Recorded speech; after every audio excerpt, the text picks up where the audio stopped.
Hello children, welcome back to my channel, and today we are going to cover the remaining topics of ratio and proportion. Okay, so the remaining topics are proportion and unitary method. So first we will see what is proportion. So what is proportion, children? When the two ratios are equivalent, or we can say when the two ratios are equal, they are called as proportionate. They are called as proportionate. Fine. So let's see the example how to write ratio. Suppose if I am writing 2 is to 4. This is the example of ratio. So for ratio what I am doing? I am using two dots. These two dots are called as colon. This we had discussed in my previous session also. Okay, these two dots are called as colon and this represents ratio. Fine. Now, this ratio we will use, these two dots we will use always between two numbers. Between two numbers. Okay, the sign of the symbol of ratio always comes between two numbers. Now, what happens in case of proportion? For proportion, we use four dots. Okay, and how do we write? 2 is to 4 and 4 is to 8. Okay, so this proportion always comes between two ratios. Between two ratios. Now children, you can see the difference. Fine. 2 is to 4 between two numbers. You can see the symbol is coming between 2 and 4. 2 and 4 are what?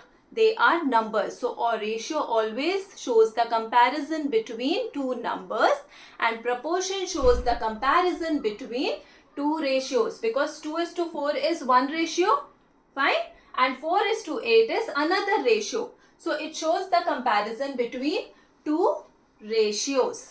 Okay, this is the main thing which you need to keep it in your mind. Now, what is proportion? When both these ratios are equal. Fine. What do we call proportion? When this ratio 2 is to 4 and 4 is to 8 are equal, then we can say that 2 is to 4 and 4 is to 8 are proportionate. Okay. So, for that, what we need to do? Let's see. 2 is to 4. Can we simplify it? 2 is to 4. Can we simplify? Yes, of course we can simplify. 2 times 1 and 2 times 2. So our new ratio will become 1 is to 2. Same way, can we simplify this 4 is to 8? Yes, we can simplify 4 is to 8 also. Fine. So 4 is to 8. 4 times 1, 4 times 2. Again we are getting 1 is to 2.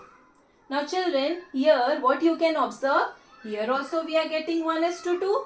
Again we are getting 1 is to 2. That means both are equal. Now what is the definition of proportion? Recall, when two ratios are equal, they are called as proportion. Okay, so here can we say that 2 is to 4 and 4 is to 8. Both are proportionate to each other, right? Can we write here? Therefore, 2 is to 4. We will put the symbol of proportion, 4 dots. 4 is to 8 are proportionate to each other. Proportionate. Fine. Now, I have one more trick for you to find out whether the given ratios are proportionate or not. Okay. Let me tell you the trick. 2 is to 4 and 4 is to 8. So here children, first what we need to find out the extremes. What are extremes here? The corner numbers 2 and 8. Okay, what is extremes here? 2 and 4. 2 and 8. Sorry. And what is mean here? Mean means mid. The numbers which are coming in middle. Okay. So, mean is 4 and 4. Now quickly multiply them. Okay. First you just multiply this. 2 multiplied by 8 when you will do, what you will get? 16. Here also 4 multiplied by 4 when you will do, what you will get? 16. So here also 16, here also 16. Extremes, product of extreme is also 16. Product of mean is also 16. That means we can say both are proportionate to each other. Got it, children? Is there any confusion in this? In the upcoming sessions, I am going to give you more examples, children. Children, now we will see the last topic of this chapter, ratio and proportion, and that is unitary method. Now first we need to understand this term unitary. What is the meaning of unitary? Unitary is 1. Okay, when we talk about 1 is called as unitary. Now what happened in unitary method? First, we always find the value of 1 unit, and then we will find the value of given or required numbers. Let's see the example here. I have written Ekta earns rupees 3000 in 10 days. So how much will she earn in 30 days? Okay, so we need to find how much she will earn in 30 days. For that, step number 1 is we need to find how much she is earning in 1 day. Because how much she is earning in 10 days, that is already given in the question. So, step number 1, earning in 1 day. Now, how to find how much she will earn in 1 day? 10 days. In 10 days, how much she is earning? 3000. So, we need to divide rupees 3000 by 10. So, how much she is earning in 1 day?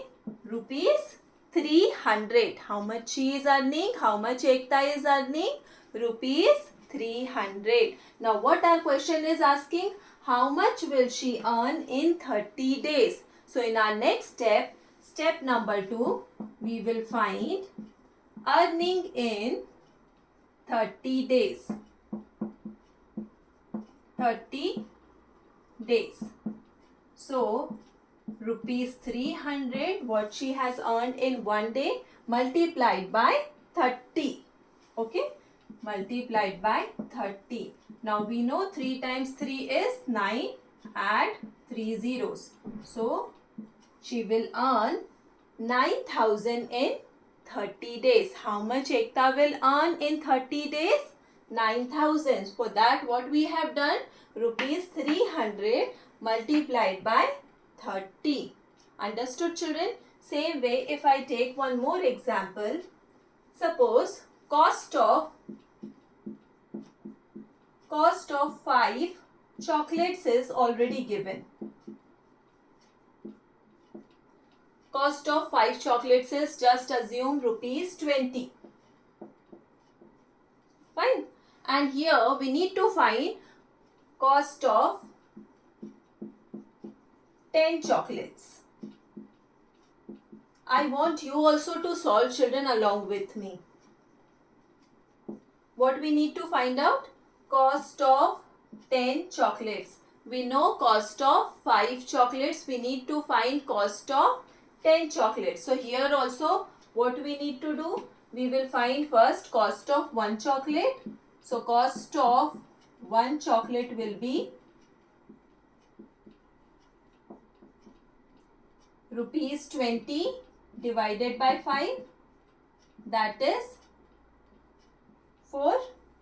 Okay, rupees 4. Fine. So cost of 1 chocolate is rupees 4. Then what should be the cost of 10 chocolates?